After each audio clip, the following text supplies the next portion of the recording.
record again. Okay.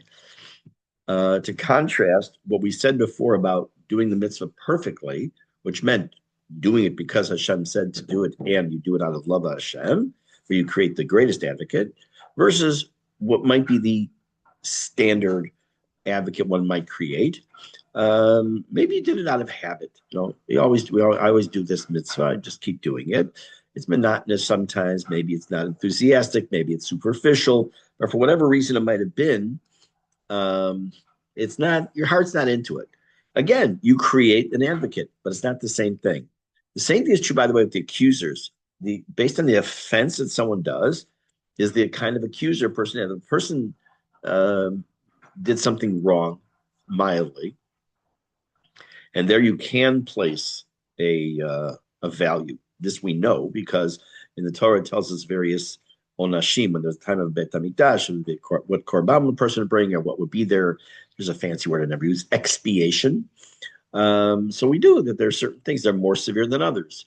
There's a whole halacha, world of halacha, of when you have a choice, you have to do one versus the other kind of thing. What do you do? So is it the person speak Lashon Hara just, by the way, did you know David's lazy? Versus, listen, you got to hear this story about David. He is the laziest person I've ever known. He goes through all his juiciness. It's the same Lashon Hara, but it creates an accuser that's also much worse. And you can kind of guess which one of those kind of accusers or those advocates are going to be people or things, beings you want at your side after 120 years, or according to one opinion of the Gemara, every hour or every day. And therefore, to avoid reaching a situation where you have these terrible accusers and a handful of mildly good advocates, we need a shield. Remember, don't forget, the question was, why do we need a shield if we just do it, and why do tshuva if we have enough advocates? Because the value of those advocates and the value of those accusers also fluctuates. In addition to that, it helps us understand another statement.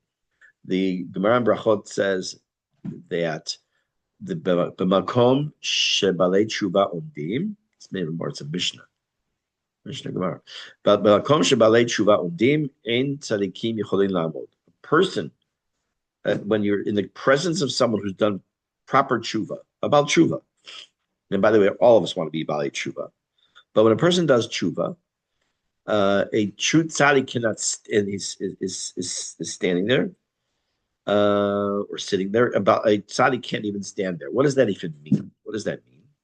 Does that mean if someone is about tshuva that, like the great Rav cannot stand in the same room with that person? Of course, it doesn't mean that. But what is it? Let's just assume that that's what it means. Okay, let's take it on the face value. That by virtue of the person who has sinned and they've repented, they've done tshuva, it exceeds the virtue, it seems, of the righteous person who never sinned. That's what it seems like. So one of the explanations is that how is it about the tzaddik can't stand in the same daled amot, the same few feet of about tshuva? The quality of the angel created, the quality of the advocate created by someone who did a mitzvah, who did the mitzvah of tshuva and repented for what they did, the quality is that much greater than the tzaddik who did a mitzvah, even if it was done out of enthusiasm, but without having that same Yetzer Hara to not do that particular act. Again, these are very esoteric, sometimes hard to understand or to swallow, but that's okay. I want to do that. I want to just take another minute here, and I want to, a couple minutes still, I want to look at the next Mishnah and just to discuss a couple questions before we close. Next Mishnah. Rabbi Yochanan HaSandlar Omer, Rabbi Yochanan HaSandlar, not translating that for a moment, said, Kol knesiyah shehi l'shem shamayim, sofa lehitkayim. Any assembly, in other words, in modern Hebrew, knesiyah means church, but in Tanakh, in the Mishnah, and in Gemara too, a knesiyah is just a gathering that is l'shem shamayim, that's people gather together for the sake of heaven. Sofa lehitkayim, it says here in English, will endure. Maybe it means it could mean also it comes to a conclusion or a resolution. Another Shem Shemayim, and it's a gathering that is not l'shem Shemayim, Ein Sofa Lehitkayim, will not endure in the end. It will not come to a fruition. It will not come to a conclusion. If you have a good memory, this should sound very similar to something else. We talked about this before. Any machloket, any divisiveness or argument is not l'shem shamayim. It is l'shem shamayim, that it will come to a conclusion, and that which is not will not come to a conclusion. Okay? So I have two questions that I'm going to leave you with. One is, why was this man known as Rav Yochanan HaSandlar? What's a sandlar? You go into the mall here in Ma'ale Adumim, go to the canyon, go down the escalator to -1, and you'll see a little sign. It says sandlar with an arrow. And there you have it in a room that's about 1/4 of a meter by 1/4 of a meter in size. The guy who probably makes a fortune in that little room, an Arab guy, who's a sandlar. He's a shoemaker. The word sandal, sandal, same word. So it may mean he was a sandlar. It may mean he was a shoemaker, or maybe not. We'll see next time. And what does this mean? Any gathering. Does that mean if I gather together people to daven? Does it mean if I gather people together to discuss community matters? Does it mean if I gather together people, we go out for coffee? It says kol knesiyah. Look, every assembly.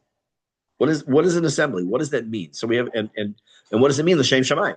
So we have three things. Number one, what does this mean? He was a sandlar. Why bother telling me that? Number two, what is a knesiyah? What is a gathering? And number three, what is this idea of l'shem shamayim or not l'shem shamayim? Those will be the questions we'll pick up next week. What was I going to say? Just a minute. There was something else I was going to add here. Nuts, I don't remember. Oh, I'm just going to repeat something I said before. Those of you who may have come back from our break a couple minutes after I said this, you should just know that it's not a small matter to go to your miklat or to your mamad, that you're actually acquiring another advocate, because it's a mitzvah. It's a mitzvah of nishmartem ma'od lenafshotechem. You want to be exceedingly careful with your life. And when you just take chances and go outside and wander around, God forbid, and act foolishly, not good. When you go in to the mamad, you're doing a mitzvah. So for that alone, you should be very happy. You already accomplished many mitzvot today. Learn Torah and go into mamad, and daven, and everything else. So yasher koach. All right, everybody, have a good, safe day, and Shabbat Shalom. And Bezrat Hashem, next week, we'll try again in person, and I won't be sneezing. Bezrat Hashem. All right, be well.